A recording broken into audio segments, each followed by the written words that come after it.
Здравствуйте, ребята! Русский язык. Тема: продукты питания, овощи и фрукты, полезные продукты. Цель занятия – ориентироваться на странице прописей, различать рабочую строку и межстрочное пространство, рисовать узоры, передавать информацию из прослушанных текстов при помощи рисунка, схемы, знаков. Дети, сегодня мы начнем свое занятие с круга радости. Здравствуй, день, здравствуй, друг, здравствуй, песен, щедрый круг, здравствуй, мир, здравствуй, век, здравствуй, добрый человек. Дети, продукты питания нам очень полезны. Например, из них посмотрите, что нам полезно, что нет. И вот рыба, мясо, яйца, колбаса, сыр, все это полезное. Это делается, дети, из мучных продуктов. Хлеб, печенье, булочки.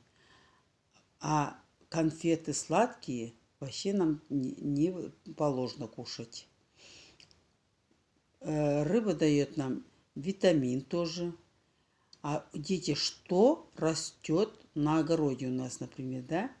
На огороде у нас растут капуста, свекла, помидор, лук, огурец, кабачок, редис, картофель, морковь, репа, тыква, перец.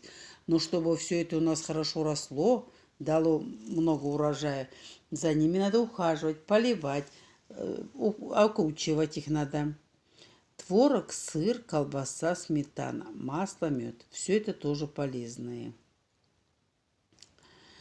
Осенью наши мамы, например, все солят в банке овощи для того, чтобы зимой им пользоваться. Осень добрая пора. Дети, прослушаем стихотворение. Осень добрая пришла, нам подарки принесла. Яблоки душистые, персики пушистые, груши золотистые.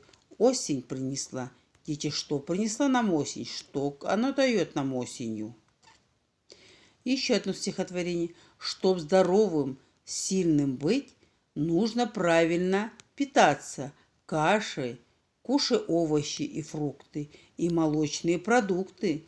Чтобы добрым быть, дружок, пей кефир и свежий сок. Ты на завтрак съешь омлет, суп мясной поешь в обед, рыбку скушай ты на ужин. Фосфор для ума всем нужен. Выпей на ночь перед сном кружку молока с метком. А теперь, дети, физкульт-минутка. Все вместе повторяем. Дети по лесу гуляли, за природой наблюдали, вверх на солнце посмотрели, и их лучики погрели. Бабочки летали, крылышками махали, дружно хлопали раз, два, три, четыре, пять. Нам пора букет собрать. Раз присели, два присели, в руках ландыши запели.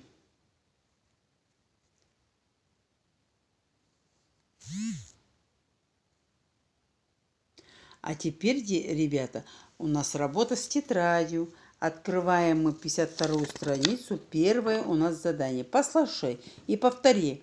Рассмотри картинки. Котлеты, хаза – это все, дети, мясные продукты. Сметана, творог – это молочные продукты. Хлеб, булочка – это мучные продукты. Словарик. Мясные – еттагамдары. Дальше у нас послушай и повтори. Что из чего сделано? Каза из мяса, хлеб из муки, сметана из молока. Словарик. Мясоед, молоко süt, мука хлеб нан, сметана каймак. Дети, видите, колбаса у нас каза, все это мясные продукты. Так, следующее задание. Продень ниточку. Дальше. Послушай, запомни, зачем нужны фрукты. Фрукты жемстер. Апельсин. Также остается апельсин. Яблоко, алма, банан. Также остается банан, груша, алмурт. Запомните, зачем нужны нам фрукты, дети? Скажите нам об этом. Послушай, запомни, какие овощи полезны для здоровья. Овощи, куконстер.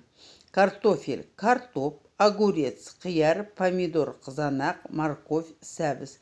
Какие из этих овощей полезны нам для здоровья? Расскажите об этом, дети. Дальше. Какие овощи и фрукты ты любишь? Расскажи о них по образцу. Яблоко – это фрукт. Оно зеленое, круглое. Помидор – это овощ. Он круглый и красный. Дети, яблоки бывают не только зеленые, они бывают и красные, и зеленые. Словарик. Зеленое – жасл, красное – кызыл, круглое – домалак. И последнее задание. Обведи, продолжи ряд. Дети, здесь вы пишите красиво, аккуратно. На этом у нас занятие закончилось. Спасибо за внимание. До свидания.